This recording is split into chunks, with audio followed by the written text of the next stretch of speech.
اب نئے مضمون کا آغاز ہوتا ہے جس کا عنوان ہے تمثیلات چند در بیان آن کا کار انبیاء جملہ برعکس کار ہست، یعنی چند مثالیں اس بیان میں کہ دنیا کے سب کاموں کے بالعکس ہیں، دنیا کے سب کاموں کے الٹے ہیں۔ خوشی میں غم ہے اور غم سے خوشی پیدا ہوتی ہے، جو روتا ہے وہ ہنستا ہے اور جو خوش جیا وہ رونے والا ہوتا ہے۔ اس دنیا کا نقش الٹا فعل ہے، ہر چیز کا میلان ضد کی جانب سمجھ۔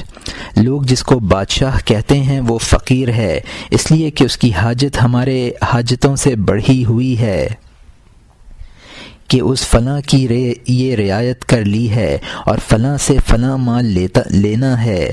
اگر تو فقیر کو دیکھے تو وہ وقت کا شاہ ہے، وہ وقت کا مالک ہے اور وقت کی ملکیت کی وجہ سے باپ بن گیا ہے، وہ اپنے حالات میں ابو الوقت ہے، بادشاہ کی طرح اپنے وقت اور حال کا بیٹا نہیں ہے۔ اس طرح بخل اور سخاوت کو سمجھ، اے نیک سیرت، نام بالعکس ہے۔ بتا، بخیل سے زیادہ سخی کون ہے؟ وہ اپنا مال عوام کے لیے چھوڑ جاتا ہے، اپنے نفس کو اس سے بالکل محروم رکھا، وارثوں کے خرچ کے لیے محفوظ رکھا، نہ خود کھایا اور نہ کسی کو ہاتھ سے دیا، کیونکہ یہ دواہی اس سے متعلق ہیں المراد۔ تو جس کو سخی کہتا ہے وہ بخیل ہے، کیونکہ اس نے غیر کو قلیل چیز بھی نہ دی، یا دنیا میں خود کھاتا ہے یا دے دیتا ہے، آخرت کے لیے سب قبر میں رکھ دیتا ہے۔ دوسرے نے اس کے مال سے نفع نہ اٹھایا، اس نے مسکین کو کھلا دیا یا خود کھا لیا۔ خدا کی راہ میں خرچ کرنا اپنے لیے ہے تاکہ بے کسی کے وقت ہاتھ آئے۔ یہاں مترجم نے حاشیے میں لکھا ہے کہ بادشاہ ہر وقت فکروں میں مبتلا رہتا ہے، فقیر اپنے اوقات کا مالک ہے اور ابو الوقت ہے۔ دنیا کا بخیل سخی ہے، اپنا مال خود خرچ نہیں کرتا اور دوسروں کے لیے چھوڑ کر مرتا ہے، خود کھا لیتا ہے، اپنے ہاتھ سے غریبوں کو دے دیتا ہے تو وہ مال اس کے کام آتا اور اس کا سمجھا جاتا ہے۔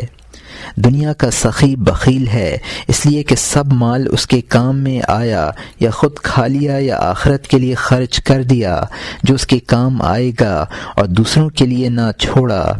اور یہاں حاشیہ ختم ہوتا ہے، چونکہ محشر میں درہم دینار نہیں ہے، ان دونوں ملنے والی چیزوں کا حال داخل نہیں ہے۔ اس کا وہ مال اس وقت میں پہنچ جاتا ہے، اس کی بابرکت ترازو بھر جاتی ہے۔ اس دنیا کی دوستی اور دشمنی اے فلاں اسی طرح الٹی ہے، جو تیرا زیادہ دوست ہے وہ زیادہ دشمن ہے، وہ تیری عمر کے پورے کو منتر کے ذریعے جلد کاٹنے والا ہے۔ جو دشمن بن گیا وہ تیرے پاس نہ آیا، نہ وہ کبھی آیا نہ اس نے تیرا چہرہ دیکھا، در حقیقت وہ دوستوں میں سے ہے، وہ تیری نقد عمر لینے والا نہ بنا۔ دوست تیری عمر ضائع کرتے ہیں، تیرے حال اور وقت کے فساد میں کوشاں ہیں، تیرے اوپر ایک کیفیت طاری ہوئی اور وہ دور سے آیا، دل کی کیفیت آ گئی اور بدل گئی اور نفرت پیدا ہو گئی، تیرے اوپر ایک حال طاری ہوا اور وہ دروازے سے آیا، بیہودہ باتیں کرنے کے لیے اور قصہ گوئی کے لیے۔ عوام کی صحبت بڑی مصیبت ہے، دل کی آنکھ کے لیے بہت چھپانے والا ابر ہے۔ سورج کی ٹکیا پر سیاہی کا ابر آیا تو چاند کے دل کو اس سے کیا واسطہ۔ اب نئے مضمون کا آغاز ہوتا ہے جس کا عنوان ہے در بیان مغلوبیت حال خود او پرتوئے نور اجلال مولانا جلال الدین قدس اللہ سرہ العزیز کے کاشانہ سوز خودی گشتہ، یعنی اپنے حال کی مغلوبیت کا بیان اور مولانا جلال الدین قدس سرہ کے نور اجلالی کا سایہ جو خودی کے گھر کو جلانے والا بن گیا۔ تجلی جلال کی برق کے جلوے نے میرے کھلیان میں آگ لگا دی، کیا حال ہے۔ حضرت جلال الدین رومی رحمۃ اللہ علیہ کا نور اجلال جو کہ اللہ تعالیٰ کے رازوں کے خزانہ ستاروں کے صدر ہیں، میرے باطن میں خود بخود ابھرتا ہے، پھر میرے آشیانے سے بازو پھڑ پھڑاتا ہے۔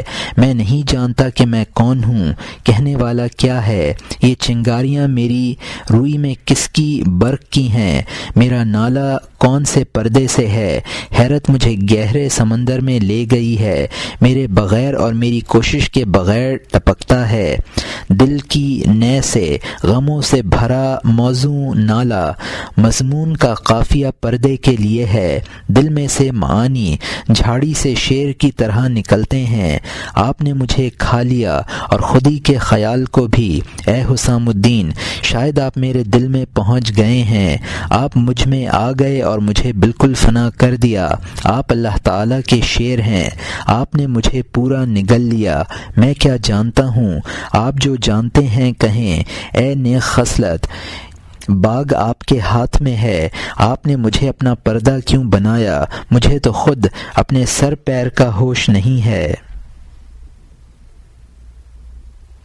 یہاں مترجم نے حاشیے میں لکھا ہے کہ جمعیت وقت سے تجھ پر ایک کیفیت طاری ہوئی ہے، دوست آ کر اس کیفیت میں خلل ڈال دیتے ہیں۔ جب کالا دھبا سورج کی روشنی کے لیے نقصان رساں ہے تو پھر چاند کس حساب میں ہے؟ اور یہاں حاشیہ ختم ہوتا ہے۔ اب نئے مضمون کا آغاز ہوتا ہے جس کا عنوان ہے چند نالۂ راز کے از نئے بے قرار، رد آثار غم گسار، سرزدہ و بیان منازل کلی وجود و عروج و نزول اطوار، ہستی بر مرتبہ شہود، یعنی چند نالائے زار جو غمگین، درد آثار، بے قرار نے اپنے نئے سے نکلے اور وجود کے تمام منازل اور عروج اور ہستی کے شہود کے مرتبے پر نزول کا بیان۔ نئے سے سن کیا حکایت کر رہی ہے، جدائی کا قصہ بیان کر رہی ہے کہ جب سے مجھے مطلق وجود سے جدا کیا ہے، میں رونے میں، لوگ ہنسنے میں ہیں، کوئی میرا حال زار نہیں جانتا۔ میں نم کی آگ میں تنکے کی طرح ہوں۔ جب میرا مقوس احد سے تنزل ہوا، میں خود احدیت کے مٹکے میں گھس گئی۔ میں نے لاہوت کی منزل کو عبور کیا، میں اسمی جبروت سے بھی گزر گئی۔ رفتہ رفتہ عالم ملکوت ہو گیا، موصوف عالم روحانی بن گیا۔ اس کے بعد عالم ملک و شہود میں وجود کے تمام مراتب ظاہر ہو گئے، اس کا منتہا عالم ناسوت ہو گیا۔ ان تنزلات سے میرا دل حیران ہو گیا۔ اے خدا، کب ہوگا کہ معراج ہوگی؟ روح تو اس احدیت کی جانب جائے گی۔ ہر تنزل کے لیے عروج ضروری ہے۔ قطرہ بحر اخضر کے لیے ارادہ کرنے والا ہے، لیکن اے جان، عروج کی 3 قسمیں ہیں۔ خدا کے فیض کا یہ دروازہ کسی پر بند نہیں ہوا۔ عوام کا عروج خاکی جسم کی موت ہے، موت اور ہلاکت میں عروج ہے۔ تو اپنی موت کی قدر کیوں نہیں جانتا؟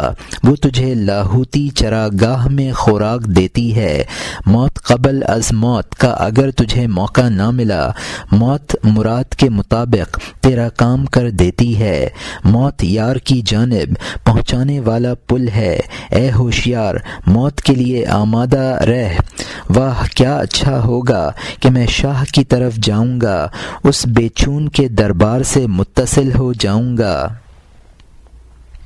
یہاں مترجم نے حاشیے میں لکھا ہے کہ وجود کے اجمالی مراتب کا ذکر کیا ہے۔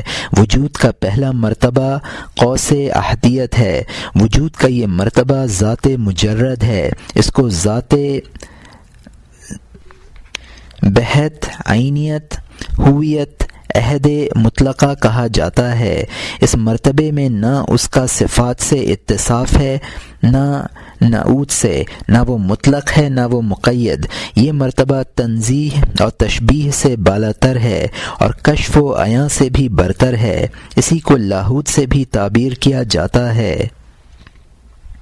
دوسرا مرتبہ قوس احدیت ہے۔ یہ مرتبہ ذات مع صفات کا ہے، اس کو عالم جبروت کہا جاتا ہے۔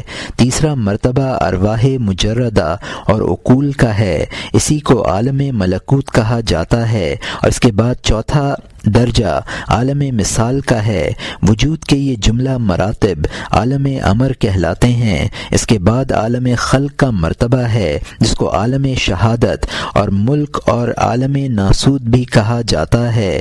یہ سب وجود کے نزول کے مراتب ہیں۔ وجود کے تنزلات کے بعد عروج شروع ہوتا ہے۔ پہلا عروج وہ ہے جو موت کے ذریعے حاصل ہوتا ہے، جس کے ذریعے عالم برزخ کی جانب عروج ہوتا ہے۔ دوسرا عروج وہ ہے جو جنت اور جہنم میں حاصل ہوتا ہے، وہ قوس و احدیت کی جانب عروج ہے۔ یہ عروج مومن کا جمال کے راستے سے ہے اور کافر کا جلال کے راستے سے ہے۔ تیسرا عروج وہ ہے جو خدائی کشش کے ذریعے حاصل ہوتا ہے۔ موت کے ذریعے انسان کا عروج عالم لاہوت کی جانب ہوتا ہے۔ اور یہاں حاشیہ ختم ہوتا ہے۔ وقت آ گیا کہ بے کسی کی دنیا سے نور رقص کرتا ہوا اس کے بالا خانے کی جانب پہنچ جائے۔ اسی لیے احمد صلی اللہ علیہ وسلم مجتبیٰ نے فرمایا، اے نوجوان، موت مومن کا تحفہ ہے۔ اگر کمینی دنیا میں موت نہ ہوتی ہم سب عاجز اور مغلوب بن جاتے۔ اللہ تعالیٰ کا شکر ہے کہ نجات کا موقع رکھ دیا ہے، اس جہان کی جانب کھڑکی کھول دی ہے۔ اے عزیز، یہ بات انتہا نہیں رکھتی ہے۔ مرنے کے بعد کے عروج کے متعلق بتا۔ اس کے ذریعے عروج کر کے برزخ میں جاتا ہے، قبر کے اندر محشر تک رہتا ہے، پھر ایک عروج محشر میں ظاہر ہوتا ہے، اس کے بعد جہنم میں یا جنت میں لے جاتا ہے، پھر احدیت کی جانب احد تک سر ابھارتا ہے، تعین سے نجات پا جاتا ہے۔ اسی لیے منتہا اللہ تعالی کی جانب ہوا، خود بغیر مانگے اس کی جانب واپسی ہے۔ مومن کو نور جمال کے ذریعے سے پہنچتا ہے، دیدار کے باغ کے پھل چکھتا ہے۔ کافر گویا نور جلالی کے ذریعے پہنچتا ہے، لیکن وہ محجوب ہے اور اس نے نقصان اٹھایا ہے۔ مانی قلن الینا راجعون فہم کن واللہ اعلم بالفنون، یعنی ہر ایک ہماری طرف لوٹنے والا ہے کہ مانی سمجھ لے، اور خدا فنون کو زیادہ جانتا ہے۔ یہ اضطراری عروج عام ہے، ہر نہ پکے ہوئے اور ہر کچے کے لیے ہے۔ ان عقل مند احمد صلی اللہ علیہ وسلم نے اسی لیے فرمایا، موت دوست تک پہنچانے والا پل ہے۔ وہ دوسرا عروج اختیار سے ہوا، اولیاء اور انبیاء کے اعتبار سے وہ علم و عمل کے راستے سے عروج حاصل کرنے والے ہیں۔ وہ مانوی موت کے ذریعے نکلنے والے بنے، مرنے سے پہلے مردہ بن اور فنا ہو جا تاکہ تجھے عروج حاصل ہو۔ سالک جن مراتب سے آیا ہے کوشش کر کے اسی جانب قدم بڑھایا ہے تاکہ اس پر حق کی وجہ ظاہر ہو جائے، واحدی احدی تجلی میں چلا جائے، خود فنا ہو جائے، بقا حاصل کر لے، قطرے کو بحر کل سے جوڑ دے۔ تیسری معراج ایزدی جذب ہے جو ایک لمحہ میں بے خودی کی جانب کھینچ لیتی ہے۔ یہاں مترجم نے حاشیے میں لکھا ہے کہ موت کو حضور صلی اللہ علیہ وسلم نے مومن کا تحفہ اسی لیے قرار دیا ہے کہ وہ وصل یار کا سبب ہے۔ مرنے سے عالم برزخ کی طرف عروج ہوتا ہے۔ قبر برزخی چیز ہے۔ قبر سے محشر کی جانب عروج ہوتا ہے، پھر محشر سے جنت اور دوزخ کی طرف عروج ہوتا ہے، پھر قوس سے واحدیت اور قوس احدیت کی جانب عروج ہوتا ہے۔ سورہ اقرا میں ہے وَإِنَّ إِلَىٰ رَبِّكَ الرُّجْعَىٰ، اور بے شک تیرے رب کی جانب واپسی ہے۔ موت کے ذریعے عروج اضطراری ہے جو ہر ایک کے لیے ہے۔ موت کے ذریعے جو عروج ہے وہ انبیاء اور اولیاء کو موتو قبل ان تموتو کے ذریعے اختیاری طور پر حاصل ہوتا ہے۔ اور یہاں حاشیہ ختم ہوتا ہے۔ جس طرح رسول مجتبیٰ صلی اللہ علیہ وسلم ایک سانس میں اس نازک پنجرے کی قید سے چھوٹ گئے، دفتن وہ قاب قوسین تک اڑے، 100 سالہ راستہ ایک جنبش میں طے کیا، فوراً ظاہر سے باطن کی جانب چلا جاتا ہے۔ وہ کثافت خود لطافتیں بن جاتی ہیں۔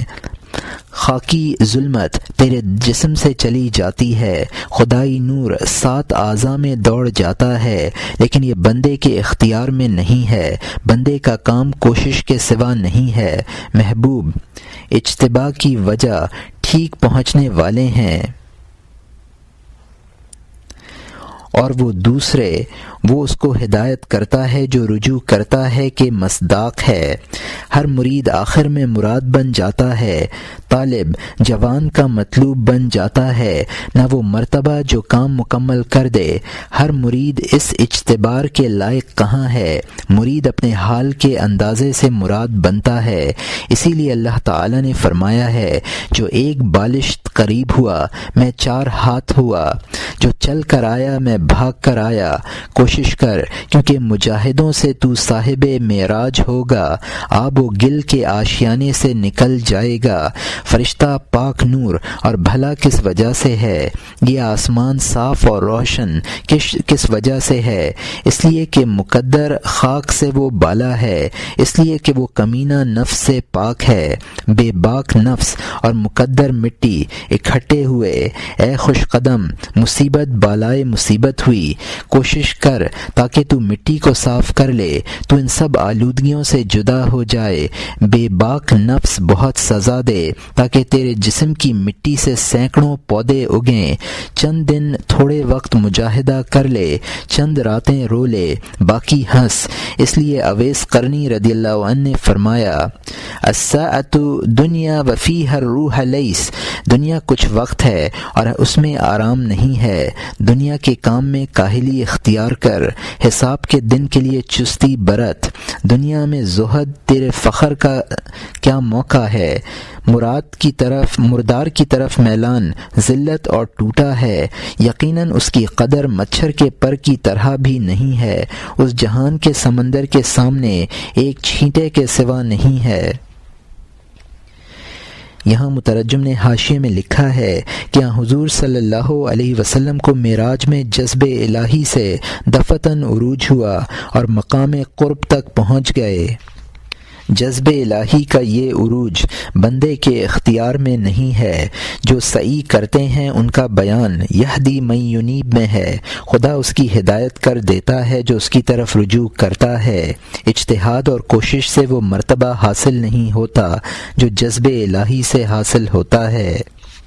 حدیث قدسی ہے، اللہ تعالیٰ نے فرمایا، من تقرب الی شعر تقرب الیہ باء، جو میرے ایک بالشت قریب ہوا میں اس کے 4 ہاتھ قریب ہوا۔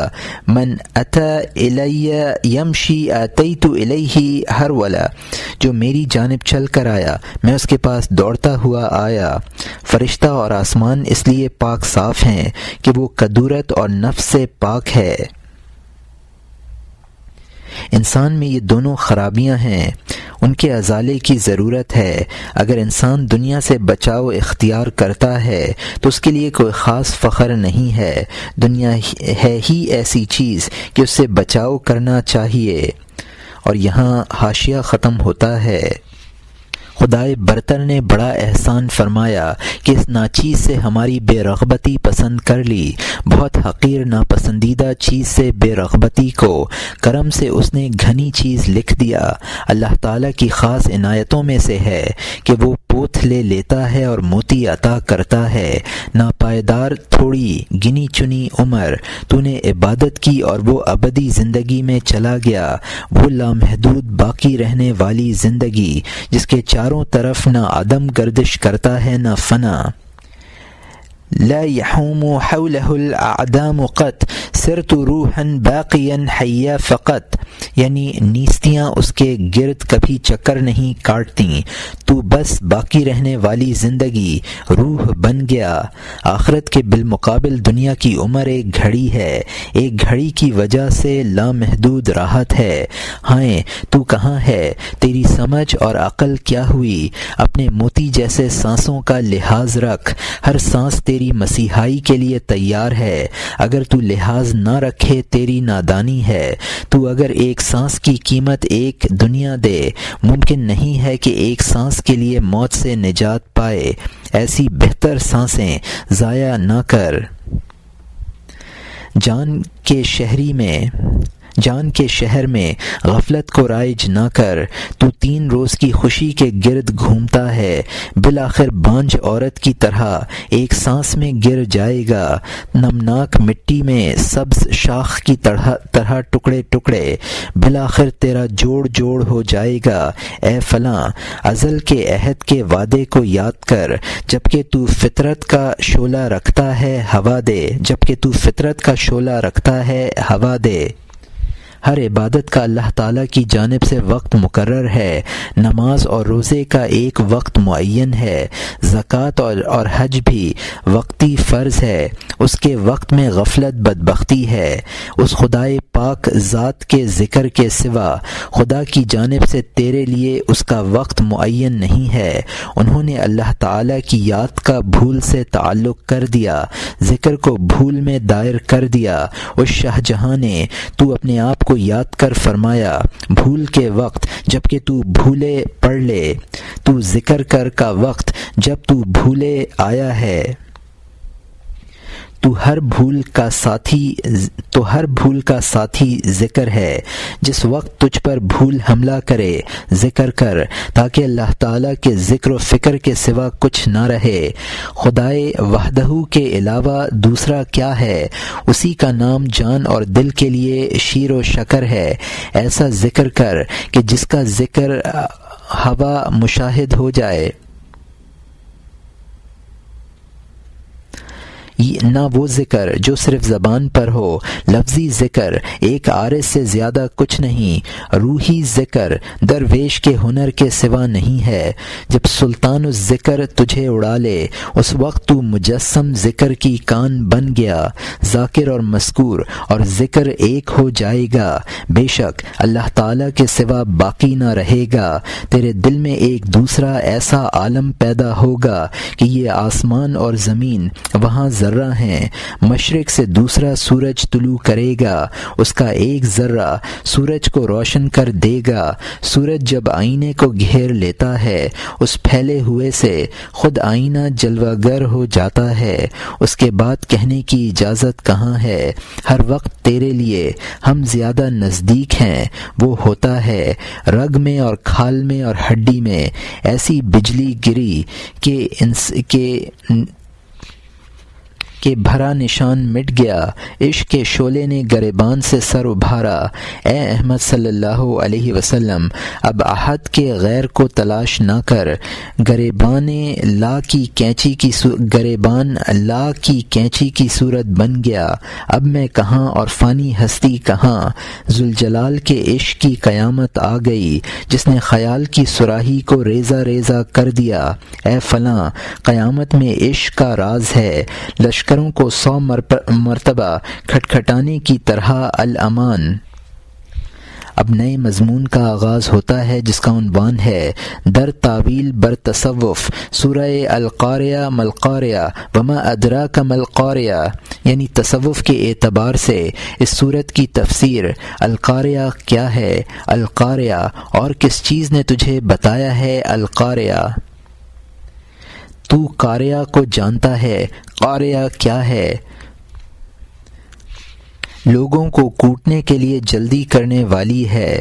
تو بتا، تو کیا جانتا ہے سخت کوٹنے کے بارے میں، جو عاشقوں کے دلوں کو ٹکڑے کر دیتا ہے؟ تیرے دل پر عشق کا کوٹنا اس روز ہوگا، حتیٰ کہ تیرا مقام اس نوبت پر پہنچا دے گا۔ تیرے سامنے شاہ اور امیر اور ہر بڑا سب پروانوں کی طرح حقیر ہوں گے۔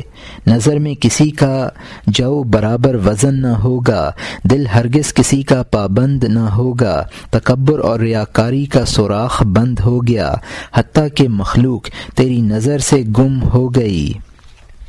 یہاں مترجم نے حاشیے میں لکھا ہے، جب سلطان الذکر کا غلبہ ہوتا ہے تو انسان کو اس میں لذت محسوس ہونے لگتی ہے، اور وہ انسان کی غفلت کی حالت اور دوسری مشغولیت میں بھی جاری رہتا ہے۔ اب فنا کی تکمیل ہو جاتی ہے، پھر عجیب تجلیات طاری ہوتی ہیں۔ جب خدا ہم سے زیادہ قریب ہے تو اب اس سے کچھ کہنے کی کیا ضرورت ہے؟ اس عشق نے مجھے فنا کر دیا۔ اور یہاں حاشیہ ختم ہوتا ہے۔ تیرے دل میں حق کے غیر کی قدر نہ ہوگی، تیری آب و گل کی خواہش مردہ ہو جائے گی۔ اب نئے مضمون کا آغاز ہوتا ہے جس کا عنوان ہے وَتَكُونُ الْجِبَالُ كَالْعِهْنِ الْمَنْفُوشِ، اور ہو جائیں گے پہاڑ دھنی ہوئی روئی کی طرح، سخت پہاڑ روئی کی طرح ہو جائیں گے، نظر کے سامنے ابر کی طرح چلیں گے، آنکھ کے سامنے عالم ذرات بن جائے گا، حق کے غیر کا اثر اٹھ جائے گا۔ عالم کیا ہے؟ جمع شدہ غرض ہیں ایک وسیع چوڑے عین میں، چونکہ اعراض کے لیے ہرگز بقا نہیں ہے، جو موجود ہے اب فنا ہے۔ وجود کے سمندر میں عالم موجیں ہیں، لیکن اے دوست پانی کی طرح بہنے والا ہے، جس طرح دائرے میں گھومنے والا شعلہ نظر میں تیز چلنے والا نظر آتا ہے، واقع میں سوائے ایک نقطے کے دوسری چیز نہیں ہے۔ اے بیٹا، یہ فساد تیری حس سے ہوا، جیسے کہ نیچے آنے والے قطرات تیرے نزدیک سیدھا خط اور جڑے ہوئے ہیں، وہ صرف تیزی سے حرکت کر رہے ہیں۔ تیرا حس اس کے نہ ہونے کو کب محسوس کرتا ہے؟ اس دنیا کی کائنات نیا ہونے میں ہے، اسی جگہ ہر لمحہ نیا آ جاتا ہے، لیکن تیری ظاہری حس اشتباہ کی وجہ سے ہمیشہ نظر میں ایک چیز کو دیکھتی ہے۔ نگاہ میں متصل نظام ہے جو ہر آن موجود ہوتا ہے لیکن مٹنے والا ہے۔ عالم کو ایک لمحہ کے لیے قرار نہیں ہے، پانی کی موج کی طرح ہمیشہ روانگی میں ہے۔ ہر لمحہ پہلے کے فیض کا ایک لاحق ہے، ایک بڑھا ہوا اس جیسا موجود ہو جاتا ہے۔ پیدا کرنے والی اور فنا کرنے والی دوست کی وہی ایک ذات ہے، اس کا مخفی ہونا خود اس کا ظہور ہے۔ بننے اور بگڑنے کی تیزی نے یہ جادو کیا ہے، حصے مشترک سے تمیز جدا ہو گئی ہے۔ کل شیء ہالک الا وجہہ، ہر چیز ہلاک ہونے والی ہے مگر اس کی ذات۔ اے چچا، اسی وقت ظاہر ہے، لیکن سخاوت کی وجہ سے اللہ تعالیٰ کا فیض پہنچاتا ہے، اس کو ہر دم از سر نو نیا وجود عطا کرتا ہے۔ اے جان، تیری ہر وقت فنا اور زندگی ہے، اللہ کی ذات کے سوا کس کے لیے بقا ہے؟ یہاں مترجم نے حاشیے میں لکھا ہے کہ صوفیہ کے نزدیک تمام عالم اعراض کا مجموعہ ہے، جو ایک عین قائم بالذات سے قائم ہے، اور وہی پھیلا ہوا عین تمام عوالم کا حامل ہے۔ عالم میں تجدد امثال ہو رہا ہے، ایک عرض دوسرے عرض کی جگہ لے رہا ہے، لیکن تمہاری نگاہ میں وہ قائم نظر آتا ہے۔ اس کی مثال یہ ہے کہ آگ کے انگارے کو اگر تیزی سے گھماؤ تو پورا دائرہ ایک قائم چیز نظر آتا ہے، حالانکہ اس میں صرف ایک انگارہ ہے جو جگہ بدل رہا ہے۔ یہ صرف تمہاری نظر کا فریب ہے، ورنہ دائرہ نہیں ہے، صرف ایک انگارہ ہے۔ اسی طرح ایک قطرہ جو تیزی سے گرتا ہے وہ تمہیں پانی کی لڑی نظر آتا ہے، حالانکہ وہ صرف ایک قطرہ ہے۔ اسی طرح ہر عرض کی جگہ دوسرا عرض اسی طرح کا آ رہا ہے، لیکن تم سمجھتے ہو کہ وہ پہلا عرض قائم ہے۔ دریا کا پانی ہر لمحہ بدل رہا ہے، لیکن تمہیں ایک قائم سطح نظر آ رہی ہے۔ مخفی ہونے اور ظاہر ہونے میں اس قدر سرعت ہے کہ دونوں ایک چیز نظر آ رہے ہیں۔ اور یہاں حاشیہ ختم ہوتا ہے۔ کھڑکھڑانے والی قیامت اس طور پر جب تیری جان پر پڑتی ہے، اس تیشا کی ضرب تیری ہستی کو اکھاڑ دیتی ہے، تو ہمیشہ موجودات کا عدم دیکھے گا، خدا کی ذات کے علاوہ کوئی موجود نہیں ہے۔ پہاڑ تیرے لیے ابر کا چلنا ہو جائے گا جبکہ تیری نظر سے پردہ ہٹ گیا۔ اب نئے مضمون کا آغاز ہوتا ہے جس کا عنوان ہے فَأَمَّا مَنْ ثَقُلَتْ مَوَازِينُهُ فَهُوَ فِي عِيشَةٍ رَاضِيَةٍ إِلَى آخِرَةٍ، لیکن وہ شخص جس کی ترازویں بھاری ہوئیں، پس وہ پسندیدہ زندگی میں ہے آخر تک۔ عشق اور کھڑکھڑانے کی ضرب میں جس کی عقل کی ترازو کا پلڑا رعایت کیا گیا ہو گیا، اس کی عقل کی ترازو کا پلڑا بھاری ہو گیا، عشق کی دہشت سے وہ نقصان میں نہ پڑا، اگرچہ میں اس کا کان بن جاتا ہوں جس سے وہ سنتا ہے، وہ خود دوست کی جانب سے میرے ذریعے دیکھتا ہے اور میرے ذریعے دیکھتا ہے، لیکن فنا کے شور میں وہ جگہ سے نہ ہٹا، وہ جمع کے مقام میں خلاف شریعت بات بڑھانے والا نہ بنا، اس نے اپنی حد کو منظور نظر رکھا، جو کچھ وہ دیکھتا ہے احتیاط کی وجہ سے اس نے وہ نہ کہا، وہ ہمیشہ پسندیدہ زندگی میں ہے خلت کے مقام پر سخیوں کے پیالے سے، اور وہ شخص جس کی عقل کی ترازو ہلکی پڑی وہ کم ظرف ایک جام میں حد سے گزر گیا، شورش اور وحشت شروع کر دی، اس نے اپنے آپ کو اپنی ٹکیا کے ساتھ شریک کر لیا، سورج آئینے میں روشن ہوا، آئینہ محو ہو گیا، سورج روشن ہے، اس نے سورج ہونے کا گمان ظاہر کیا لیکن واقع میں اس کے عکس کے سوا کچھ نہ تھا، نہ وہ منصور بن گیا اور سر برباد کیا، عشق کی چنگاریوں سے آگے نکلیں، اس کی جان و دل سے بجلی نکلتی ہے، اس کو شوق کا شعلہ راکھ کی طرح کر دیتا ہے، غیرت کا شعلہ دل میں لگا، عشق کی آگ نے سوزش کا تاج پہنا دیا، بے نشان عشق کی بجلی زیادہ تیز ہو گئی، جب اس نے ایندھن پایا وہ یقیناً جل جائے گا، اس کے دل کی جگہ حاویہ ہو گئی، تو خود جانتا ہے وہ کیا ہوتی ہے، وہ کیا ہے، غیر کے نقش کو جلا دینے والی آگ جو اڑنے اور سیر کرنے والے پر کو جلا دیتی ہے، وہ ہجر کی آگ کی لپٹ سے جل گیا جس نے اس شعاع دار سورج پر آنکھ جمائی۔ یہاں مترجم نے حاشیے میں لکھا ہے، جب جسموں پر قیامت بپا ہوگی تو تجھے نظر آ جائے گا کہ کائنات کا وجود بہر ذات واحد کے کچھ نہ تھا، کائنات کا وجود بجز ذات واحد کے کچھ نہ تھا، جب عشق کے غلبے میں فنا کا درجہ آتا ہے، اگر اس وقت عقل سالم رہی اور انا الحق نہ کہہ بیٹھا تو اس کو عشق سے کوئی ظاہری نقصان بھی نہیں پہنچتا ہے۔ حدیث قدسی ہے کہ میں انسان کا کان بن جاتا ہوں جس سے وہ سنتا ہے، میں اس کی آنکھ بن جاتا ہوں جس سے وہ دیکھتا ہے، اور میں اس کے ہاتھ بن جاتا ہوں جس سے وہ پکڑتا ہے۔ انسان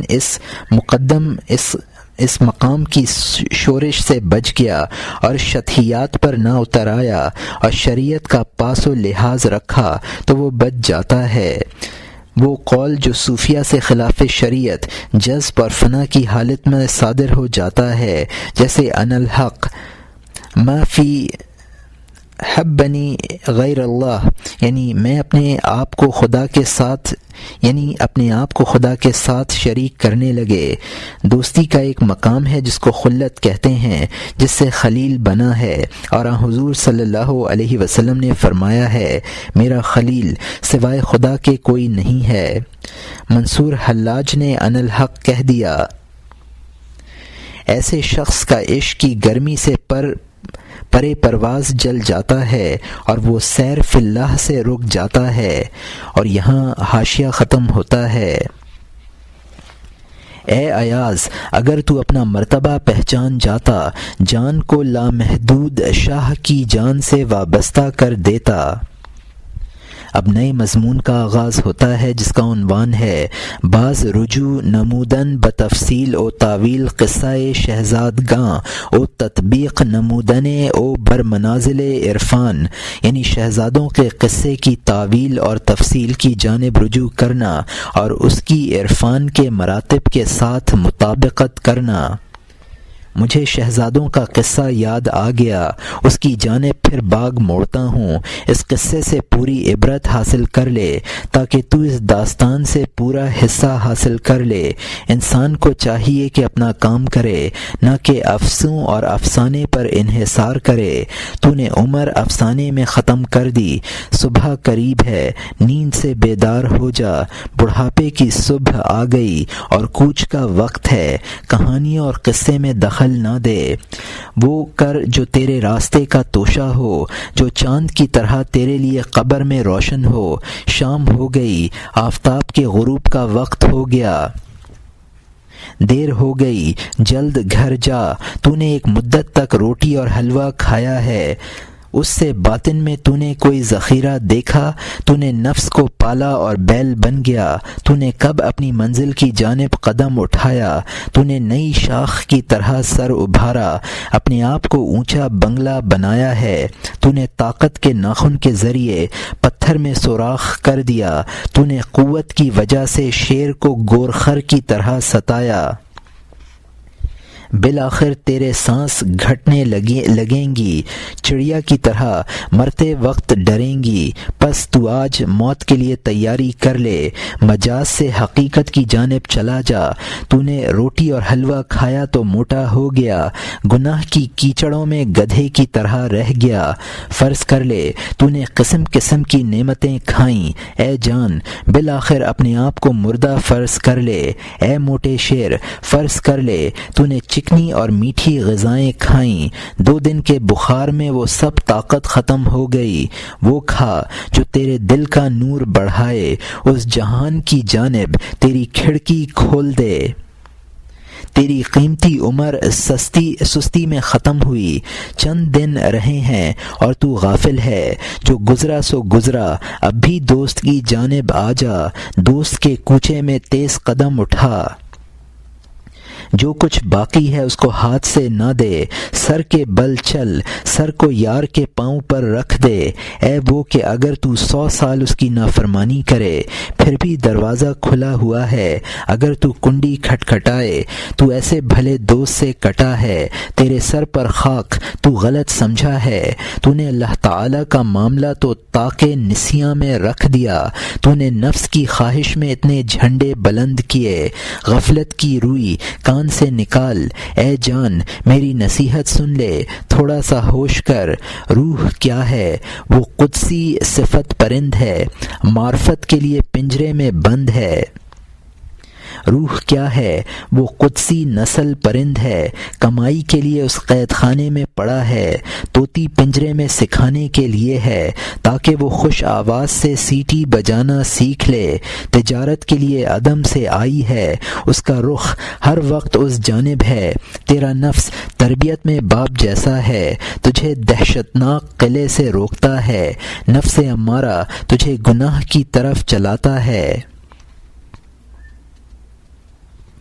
تجھے فسق اور کفر اور سرکشی کی جانب بلاتا ہے، اس تصویروں بھرے قلعے سے منع کرتا ہے کہ وہ دنیاوی عقل بالکل اڑا دیتا ہے۔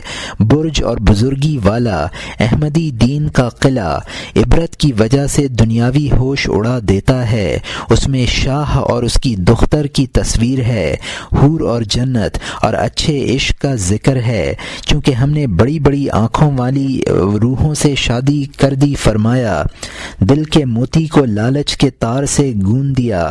چونکہ انسان ازل سے پیدا کیا ہوا ہے نفع کمانے، ہر نقصان کو دفع کرنے کی جانب، اسی لیے شریعت کے قلعے میں رغبت اور خوف دلانے کی تصویریں بنا دی ہیں۔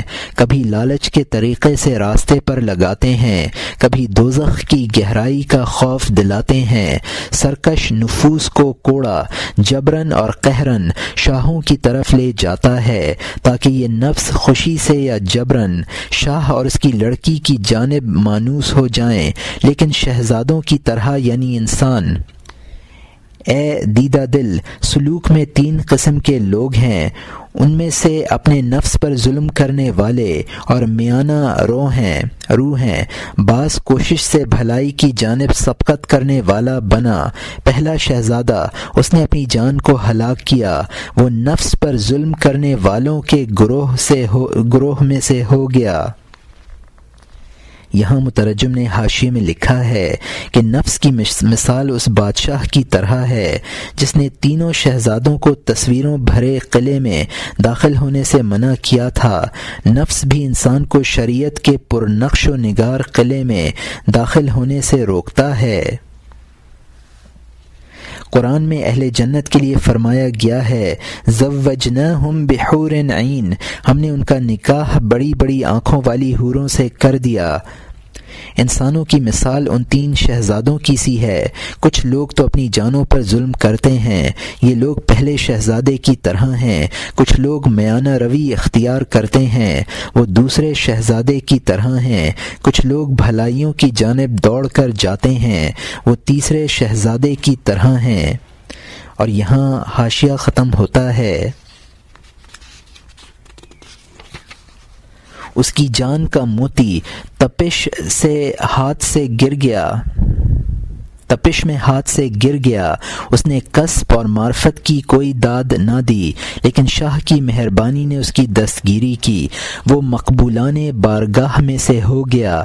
یہ تعجب ہے، جو اس کے لیے جان دے دیتا ہے وہ اس کو جان دے دیتے ہیں، جو ایک یاقوت دیتا ہے اس کو کان دے دیتے ہیں۔ وہ پروانوں کی طرح ایک شعلہ سے جل گیا، دیوانوں کی طرح ایک کنویں میں گر گیا۔ عشق کے شیر کی جنگ میں بہادر درکار ہے، تاکہ وسعت کی بقدر عشق سے سیراب ہو۔ اگر مرنے سے دوست ہاتھ آ جایا کرتا تو خدا کا راستہ بہت آسان ہوتا۔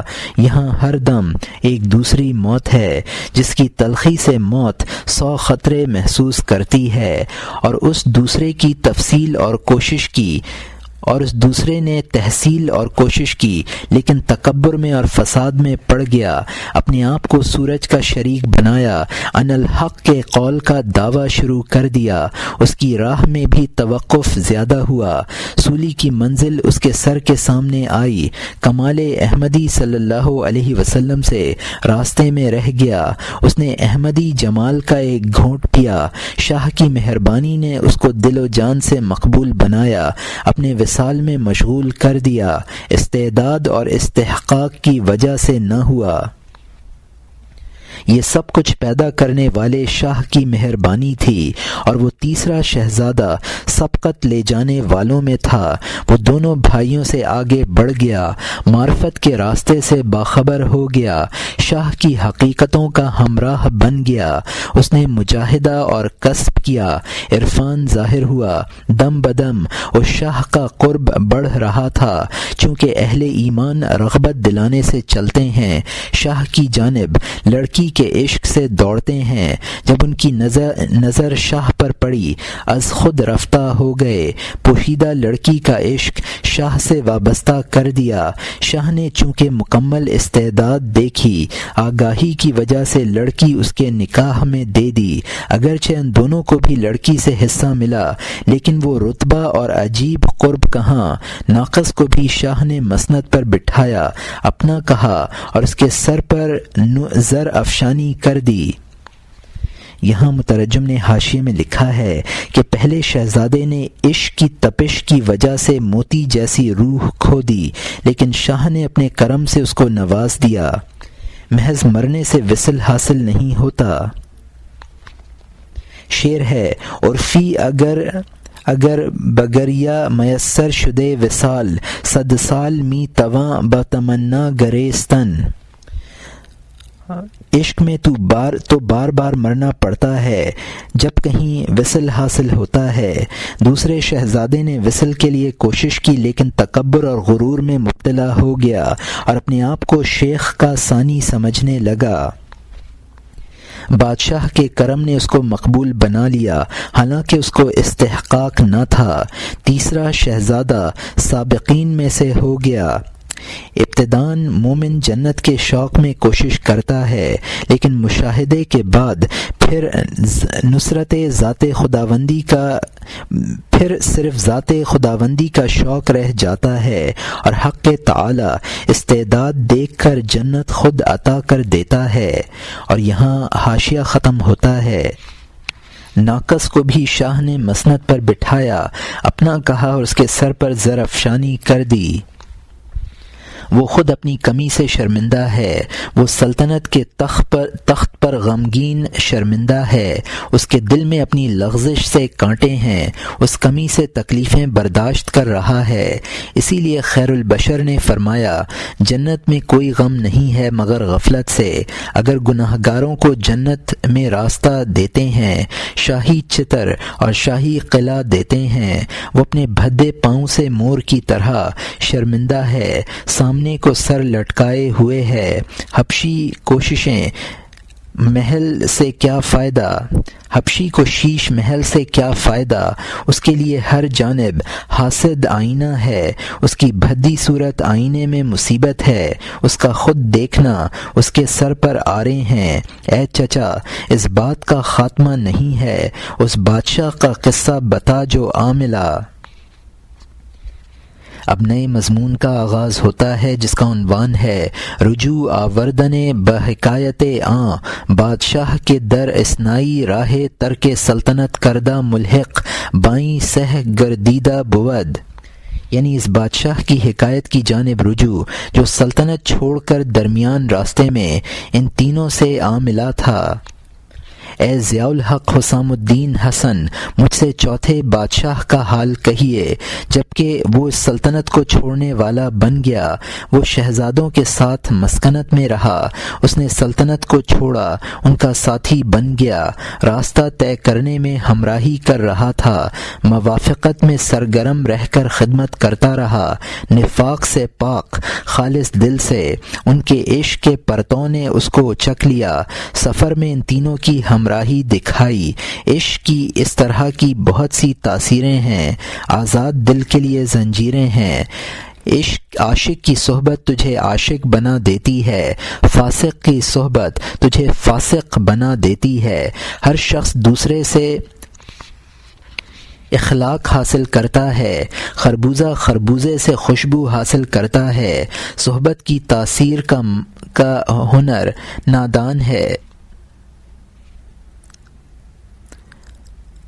صحبت کی تاثیر کا منکر نادان ہے، جو صحبت سے بھاگے وہ بہت غافل ہے۔ خربوزہ دوسرے خربوزے سے رنگ پکڑتا ہے، انسان کی صحبت اثر کیوں نہ پیدا کرے گی۔ وہ کتا اصحاب کہف کا ہمراہی بنا، حتیٰ کہ اس سے کتا پن بالکل جدا ہو گیا۔ مردان خدا کے پاؤں کی خاک بن جا تاکہ تجھے اس کے چاند سے نور حاصل ہو۔ اس لیے احمد مجتبیٰ صلی اللہ علیہ وسلم نے فرمایا لا تصاحب انت الا مؤمنا، تو بجز مومن کے مصاحبت اختیار نہ کر۔ مشک ڈبیا کو معطر کر دیتا ہے، مینگنی کوڑی کو بدبو میں بخشتی ہے۔ جب تیل نے اپنے آپ کو پھول میں صرف کر دیا، وہ خوشبوؤں میں پھول کا ظرف بن گیا۔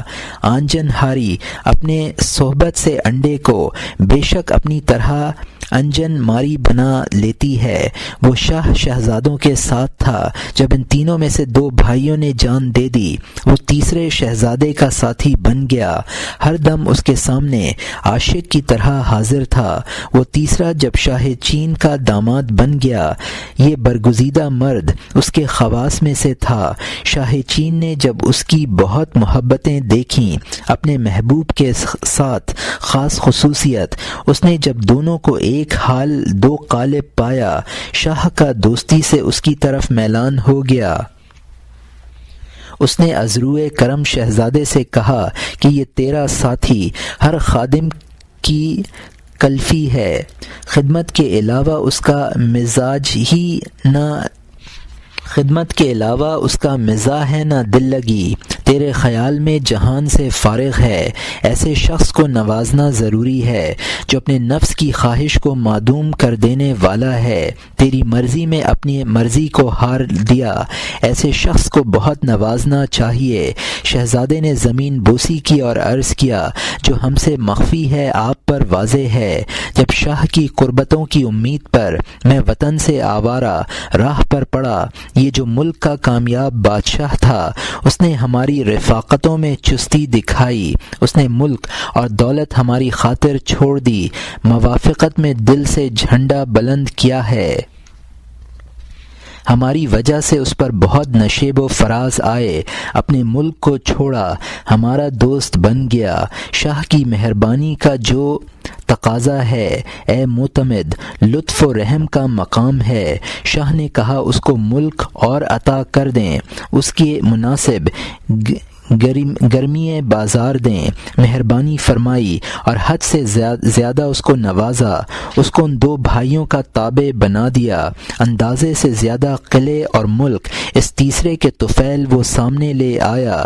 جو کچھ آنکھ نے نہ دیکھا اس کو دے دیا، اور جو کچھ کان نے نہ سنا اس کے سامنے رکھ دیا۔ وہ شاہ بھی مقصود تک پہنچ گیا، جیسے کہ طفیلی کس کے ساتھ، معزز مہمان کے ساتھ۔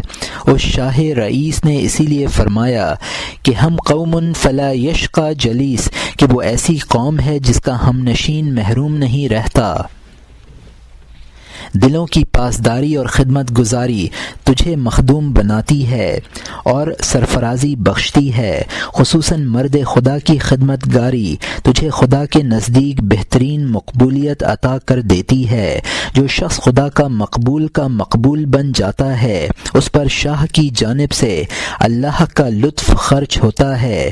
جو اللہ تعالیٰ کے مقبولوں کا مقبول بنا، وہ خدا کی مہربانی کا مستحق ہو جاتا ہے۔ جس شخص نے مردان خدا کی دلداری کی، ان کی خدمت گزاری میں چست بنا، وہ اللہ تعالیٰ کی عنایتوں کا منظور نظر بنا، وہ اللہ تعالیٰ کی حمایتوں کا مست اور حصے دار بنا۔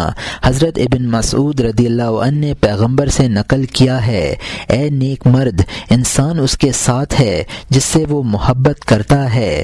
جس نے جس قوم سے محبت کی وہ ان میں سے ہوا آیا ہے۔ اہل اللہ کی محبت جان کا نور بنی۔ محبت اللہ کے لیے، بغض اللہ کے لیے شعار بنا لے، تاکہ تو دلدار کے در پر باریاب ہو۔ جبکہ اس ساتھی شاہ کا مجاہدہ نہ تھا، پاکوں کی محبت نے اس کے راستے پر شمع رکھ دی۔ وہ جس کے لیے مجاہدہ اور استعداد اور کسب نہ تھی، مردوں کی صحبت کام آئی اور بس۔ کوشش کر تاکہ تو مقبولوں میں سے ہو جائے، یا اللہ تعالیٰ کے مقبولوں پر مشتمل ہو جا۔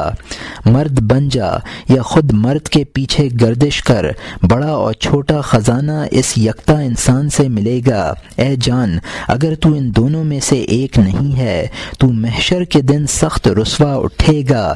اسی لیے خدا تعالی نے قرآن میں فرمایا، ہدایت میں تو خود وسیلہ طلب کر، تربیت دینے والے کے بغیر مربع کس نے کھایا ہے؟ بتا، پرند بغیر پر کے کیسے اڑے؟ جنگل خون سے بھرا اور جال اور درندہ سے بھرا ہے، ہر جانب کجی کا راستہ کھلا ہے۔ جنگل سانپوں سے بھرا ہے اور ہر جانب سبزہ زار ہے۔ بغیر منتر پڑھنے والے کے قدم نہ رکھ، تو عاجز آ جائے گا۔ دنیا سبزہ زار اور نفس سانپ ہے۔ دین کے راستے کو پرخون جنگل سمجھ، اگر تجھے سانپ ڈس لے گا تو خستہ اور ملول ہو جائے گا۔ تو بغیر منتر پڑھنے والے کے مطمئن ہے، تو احمق ہے۔ اگر تیرے دل کے پاؤں میں کانٹا چبھ جائے، اگر سوئی کی نوک نہ ہو تو اس کو کیسے نکالے گا؟ سوئی کی نوک کی فکر کر، منتر یاد کر لے، کوئی رہبر تلاش کر لے تاکہ تو دشوار راستہ طے کر لے۔ یہاں مترجم نے حاشیے میں لکھا ہے کہ حدیث شریف میں ہے، اولیاء اللہ ایسے لوگ ہیں کہ ان کا ہم نشین بھی محروم نہیں رہتا۔ اللہ اپنے پیاروں کے پیاروں پر کرم کر دیتا ہے۔ حدیث شریف میں ہے، انسان کا حشر ان کے ساتھ ہوگا جن سے وہ محبت کرتا ہے۔ قرآن پاک میں ہے، وابتغوا الیہ الوسیلہ، اور یہاں حاشیہ ختم ہوتا ہے، جنگل کانٹوں بھرا اور ہر جانب راستہ ہے، دیکھ ہر قدم پر کنویں ہیں، جنگل بہت خوفناک ہے اور ڈاکو چھپا ہوا ہے۔ کوئی رہبر تلاش کر لے اور اس کا متبع بن، راستہ بہت دشوار ہے، ہر جانب چھلاوا ہے۔ جو راستے پر سینکڑوں چنگ اور دف بجا رہا ہے، راستہ بہت دشوار ہے اور سامنے تاریک رات ہے۔ اگر تو نے کسی کا ہاتھ نہ پکڑا، اپنے سے گیا۔ اے پیارے، اس بات کا خاتمہ نہیں ہے، مثنوی کو بھی ختم کرنا چاہیے۔ اے لڑکے، اللہ تعالیٰ کے کام کا خاتمہ نہیں ہے، مثنوی کو ختم کرنا چاہیے۔ مثنوی مانوی کا خاتمہ اولویے کے فیض سے ہو گیا، اولویے کے فیض سے ہو گیا۔ اب نئے مضمون کا آغاز ہوتا ہے جس کا عنوان ہے اختتام کلام بپریدن طائر روح خودکام بسوئے شاہ عالی مقام، یعنی خود پسند روح سے پرند کی پرواز عالی مقام شاہ کی جانب کی گفتگو پر خاتمہ۔ نئے سے سن کیا حکایت کر رہی ہے، آخر ابتدا کا ارادہ کر رہا ہے۔ شاہ کا باز اب شاہ کی جانب اڑ گیا، عارضی پردوں کو پھاڑ دیا، تب ہماری جانب لوٹنے والے ہیں۔ کلو الینا راجعون جب ہے، میں اپنی اصل کے لیے سرنگوں ہوتا ہوں۔ میری نئے انا کی آواز سے خالی ہو گئی، خودی سے خالی اور نئے نواز میں فنا ہو گئی۔ میری نئے خودی سے خالی ہو گئی، نیست ہو گئی۔ میں نے اس میں پھونکا کہ سوا اس میں کچھ نہیں ہے، میں نے یہ نئے جلا دی اور میں راکھ ہو گیا، میں نیستاں میں چلا گیا اور پوشیدہ ہو گیا۔ اے احمد صلی اللہ علیہ وسلم، جب میم کا دائرہ آپ میں سے گیا، احد رہ گیا، اب آپ گرم اور تیز نہ ہوں۔ میم کا دائرہ تیرے تعینات ہیں، ان کو لا بنا تاکہ تیرا اللہ چست ہو جائے۔ وہ وقت آ گیا کہ میں اس جال سے پرواز کر جاؤں، لاہوتی ملک کی جانب سامان لے جاؤں، جس جگہ سے میں آیا ہوں اسی جگہ چلا جاؤں، یار کے حسن کے ساتھ بے پردہ ہو جاؤں۔ جب اس نے وجود کے طور پر تجلی کی، جسمانی پہاڑ کا تنکا دھوئیں جیسا ہو گیا، موسیٰ علیہ السلام بے ہوش ہو کر گرے، خاموش ہو گئے، جزوی عقل چلی گئی اور بے ہوش ہو گئے۔ اللہ اللہ، کوئی اللہ کا غیر نہیں ہے، اللہ اللہ ہمارا ساتھی ہو گیا، اللہ اللہ میں کہاں اور یہ خطاب کہاں، ختم کر دے، اور اللہ زیادہ بہتر جانتا ہے، واللہ اعلم بالصواب۔ اب نئے مضمون کا آغاز ہوتا ہے جس کا عنوان ہے ارجائے کلام بس تمداد روحانی از جناب مولانا جلال الدین حمام قدس سرہ علی الدوام، یعنی کلام کا لوٹانا روحانی مدد حاصل کرنے کے لیے جناب مولانا جلال الدین بزرگ سے ہمیشہ کے لیے ان کا راز مقدس کیا گیا۔ یہاں مترجم نے حاشیے میں لکھا ہے کہ حضرت آدم علیہ السلام کے بارے میں قرآن میں فرمایا گیا ہے نفخت فیہ من روحی، میں نے اس میں اپنی روح پھونک دی۔ لوازم بشری لا الہ الا اللہ انانیت ختم ہو جانے کے بعد صرف ذات خدا باقی رہ جاتی ہے، اور یہاں حاشیہ ختم ہوتا ہے۔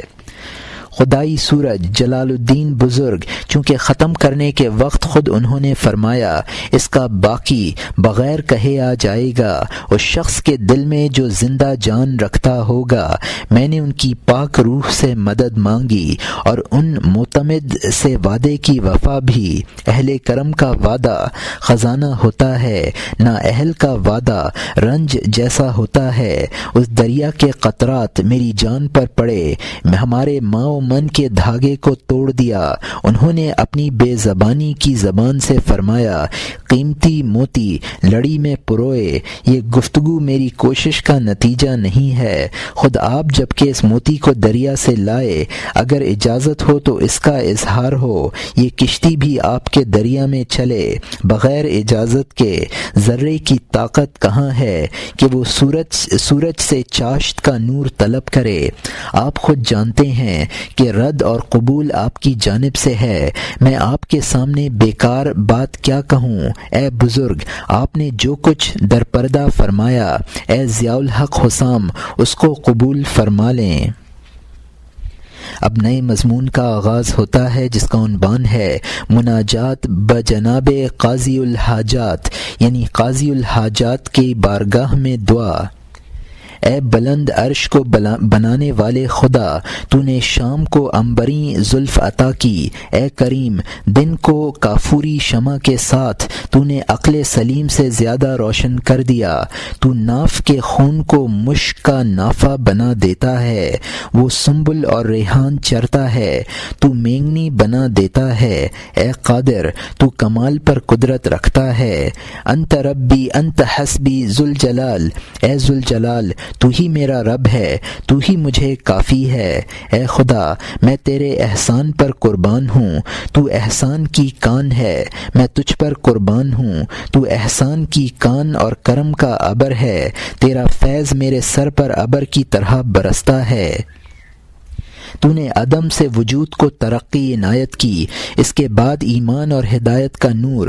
اے خدا، تیرا احسان شمار میں لاکھ زبانوں سے کب کر سکتا ہوں۔ میں نیند میں ہوں اور میرا محافظ تو ہی ہے، میں بچے کی طرح ہوں اور میری جان کی حفاظت تو ہی ہے۔ میں اپنا وقت نافرمانی میں صرف کرتا ہوں، تو دیکھتا ہے اور بردباری سے میری پرورش کرتا ہے۔ تیری روزی کھا کر میں نافرمانی کرتا ہوں، نعمت تیری ہے، میں غیر کے چکر کاٹتا ہوں۔ تو سب کچھ دیکھتا ہے، بدلہ نہیں لیتا ہے، تو ہمیشہ بردباری اور کرم کے دروازے سے آتا ہے۔ میرے دل پر 360 شفقتیں، اے رب البشر تو ہر دن کرتا ہے، لیکن میں بے حد مہربانی سے غافل ہوں۔ میں ہر وقت اس اور اس سے امید باندھتا ہوں۔ دوست کی نگاہ مجھ پر جمی ہوئی ہے، افسوس ہمیں نے دوسروں سے دل وابستہ کیا ہے۔ میں گناہ کرتا ہوں تو پردہ پوشی کرتا ہے، میں جرم کرتا ہوں تو بہت معذور قرار دیتا ہے۔ تو خطائیں دیکھتا ہے اور مجھ پر غصہ نہیں کرتا۔ میں تجھ پر قربان، تو کس قدر اچھا خدا ہے۔ مصیبتوں میں اور عاجز کرنے والے حوادث میں، جبکہ درد کی وجہ سے مجھ پر معاملہ تنگ ہو گیا، اپنوں اور دوستوں نے مجھے چھوڑ دیا، مجھ عاجز کو غم کے ہاتھ میں دے دیا۔ اس سختی میں تیرے علاوہ کب پہنچتا ہے؟ تکالیف میں تو مدد بنا ہے، تو جلد پہنچا، تو نے مجھے پکڑا، مجھے تمام سخیوں سے رہا کر دیا۔ میں تیرے احسان کیسے شمار کروں، کیونکہ اگر ہر بال زبان بن جائے تیری مہربانی بڑھی ہوئی ہے۔ تیرے شکر اور احسان کو کیسے انجام دوں، اس راستے میں اگرچہ سر کو قدم بنا لوں۔ جان اور کان اور آنکھ اور ہوش اور ہاتھ پاؤں سب تیرے احسان کے موتیوں سے پر ہیں۔ یہ کہ میں تیری نعمت کا شکریہ ادا کرتا ہوں، یہ بھی تیری ایک مغتنم نعمت ہے۔ اس شکر کا شکریہ کہاں سے لاؤں؟ میں کون ہوتا ہوں؟ اے خدا، توفیق تیری جانب سے ہے۔ ہاتھ اور پاؤں اور یہ زبان اور لفظ شکر بغیر کسی انکار کے تجھ سے مانگے ہوئے ہیں۔ بندگی اور بندگی کی توفیق بھی تیری جانب سے ہے۔ تیری مہربانی نے ہم پر سینکڑوں بھلائیاں لکھ دی ہیں۔ تیرا پاک نام خود کس قدر میٹھا ہے۔ تیری معرفت آب حیات سے بہتر ہے۔ جب تیرا نام زبان پر جاری ہوتا ہے، ہر بال کی جڑ شہد کی نہر ہو جاتی ہے۔ اللہ اللہ، یہ نام کس قدر میٹھا ہے، میری پوری جان شیر و شکر بن جاتی ہے۔ اللہ اللہ، یہ نام کس قدر خوش ذائقہ ہے، اس کا ایک ایک حرف جان کو مستی عطا کرتا ہے۔ اللہ اللہ، یہ تو نے کیا احسان کیا ہے، ایسے برزخ میں تو کس طرح پردے میں ہے۔ تو نے مجھے ایسی مضبوط رسی عطا فرمائی کہ اس کے پکڑنے سے عرش تک رسائی ہوئی۔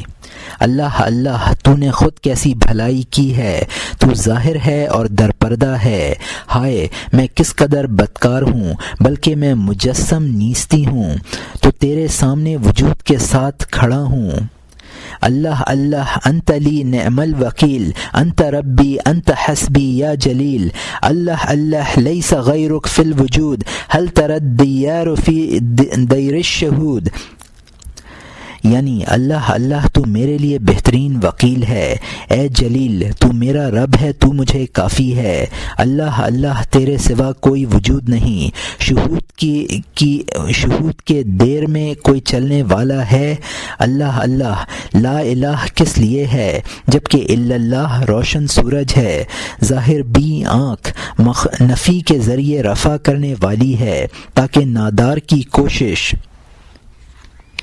بلا کہہ سکے، اللہ اللہ دوست کا پاک اسم ذات اسم اعظم اس سے قرب کے لیے ہے، اللہ اللہ کہہ عرش کی چھت تک لے جائے گا، تیری معراج کے سامنے آسمان فرش بن جائے گا، جب میں اللہ الصمد کا نعرہ لگاتا ہوں آسمان کاش میں ہوتا کا نعرہ مارتا ہے، اللہ العظیم اسم اعظم ہے جو جان کی جان اور پرانی ہڈی کو زندہ کر دینے والا ہے، اللہ اللہ میں خدا کے نام سے مست ہوں، میری ہر رگ سے شراب جدا ہو کر ٹپکتی ہے، ساقی نے وہ شراب میرے جام میں کر دی ہے جس نے ما و من کی گردن اڑا دی ہے، کاف و نون کی وہ شراب میرے جان میں ڈالی ہے جس میں نہ اینٹھن ہے اور نہ وہ بے عقل ہوتے ہیں، میں اس شراب سے بے خود ہوں اور اب میرے لیے جان اور جسم اور سر اور پاؤں میں فرق نہیں ہے، جلال نے میرے حلق میں ایک گھونٹ ڈال دیا،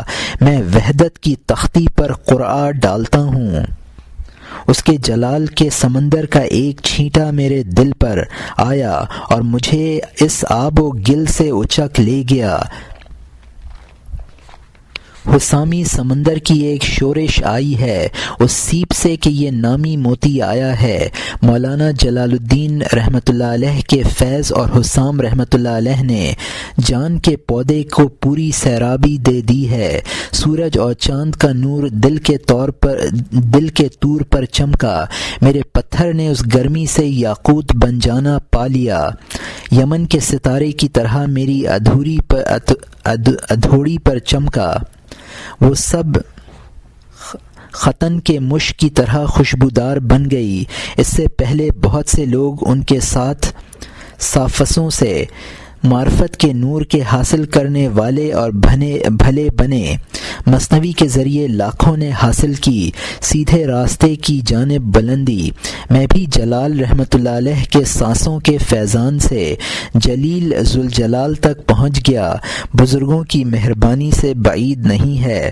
یہ بندہ بھی خدا کی جانب پہنچ گیا، کیا تعجب ہے اگر شمس ذرے کو نوازے، ابر سبزی کو اچھی طرح سیراب کر دے، اللہ تعالیٰ کی جانب رخ کر اور کتاب ختم کر دے، دم مزم واللہ اعلم بالصواب، ربنا فالحمد لک فی کل حال، انت معنی السر فی کل المقال، انت مقصودی الیک وجہتی، خالصا للہ کانت نحمتی، یا محیط الکلی یا کہف الورا، یا الہ العرش یا رب الثرا، کن انیس القلب واختم لی بخیر، انت حسبی انت کافی لیس غیر، یعنی دم نہ مار اور اللہ زیادہ بہتر جانتا ہے، اے ہمارے رب ہر حال میں تیرے لیے ہی تعریف ہے، ہر قول میں معنی راز تو ہی ہے، تو ہی میرا مقصود ہے، تیری ہی طرف میرا رخ ہے، میرا ارادہ خالص اللہ کے لیے ہے، اے سب کو محیط، اے مخلوق کے کہف، اے عرش کے خدا، اے زمین کے رب، تو دل کا غمخوار بن اور میرا خاتمہ بالخیر کر، تو مجھے کافی ہے اور میرے لیے کفایت کرنے والا ہے، دوسرا نہیں ہے۔ اب نئے مضمون کا آغاز ہوتا ہے جس کا عنوان ہے در ختم و سال تاریخ اختتام مثنوی مذکور میشود 1216 ہجری، ختم شد این نسخہ در سال غیور، غیر حق داد دش از غیر دور، لفظ غیور کے سال میں یہ نسخہ ختم ہوا، اللہ تعالیٰ کی غیرت اس کو غیر سے دور رکھے۔ غیر کا ہاتھ اس کے دامن سے دور رہے، جو اس کے نور سے بھاگے خدا کرے بے نور رہے۔ غیر وہ ہے جو اللہ تعالیٰ کی یاد سے بیگانہ ہے، کمینی دنیا کے پیچھے دیوانہ ہے، دنیا کے مال کے پیچھے پاگل ہو، اس کے دل میں رتبہ کی محبت پوشیدہ ہو۔ انما اموالکم اولادکم، بے شک تمہارے اموال تمہاری اولاد۔ حکمتوں والے اللہ تعالیٰ نے ان کو فتنہ فرمایا ہے، جتنا ہو سکے اللہ تعالیٰ کے غیر کو دور کر، اس کے بعد ان نصیبوں کے قلعہ کا ارادہ کر، اس فصیل کے قلعے کا ارادہ کر۔ اگر تو اس خاتمے کو خودی کے ساتھ دیکھے گا خود باہر رہ جائے گا، والسلام، خودی سے باہر نکل اور یار بن، اور اگر تو خودی کے غرور میں ہے غیروں میں سے رہ۔ یک رنگ کے لیے یہ کلام یک رنگ ہے، ان شیطانوں کے سنگسار کرنے کے لیے پتھر ہے۔ ایسے محفوظ قلعے کے اندر غیر کا دخل بغیر صلح اور لڑائی اور کینے کے ہٹائے بغیر کب ہو سکتا ہے؟ خدا کے لیے صاف دل کے ساتھ دیکھ، تاکہ تو اس کے پھول سے یقین کی خوشبو سونگھ لے، ورنہ چون و چرا میں تکالیف ہیں، جہاں کہیں پھول ہے وہاں کانٹے ہیں، لفظ نقاب ہے اور معنی مفقود ہیں، اس سے حق کے سوا ڈھونڈنا لا یعنی ہے۔ حق کو تلاش کر اور حق کہہ اور حق پڑھ، ہر وقت حق حق کہتا رہ، حق کو جان، جس نے حق کو تلاش کیا وہ حقانی ہے، وہ اللہ کی رحمت خدائی ہوا ہے۔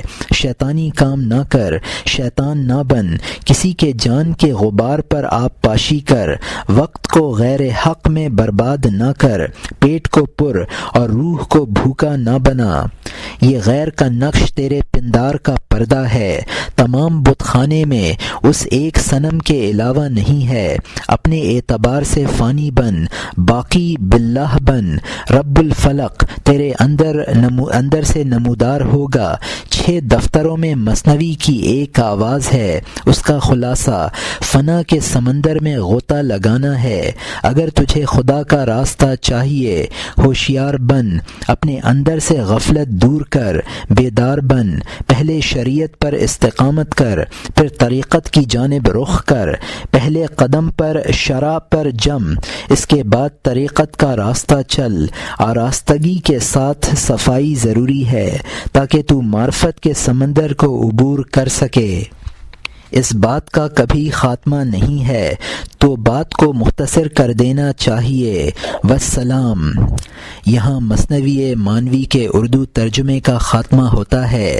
الحمدللہ رب العالمین، والصلاة والسلام علی اشرف الانبیاء والمرسلین، سیدنا محمد صلی اللہ علیہ وسلم وعلی آلہ وصحبہ اجمعین، برحمتک یا ارحم الراحمین۔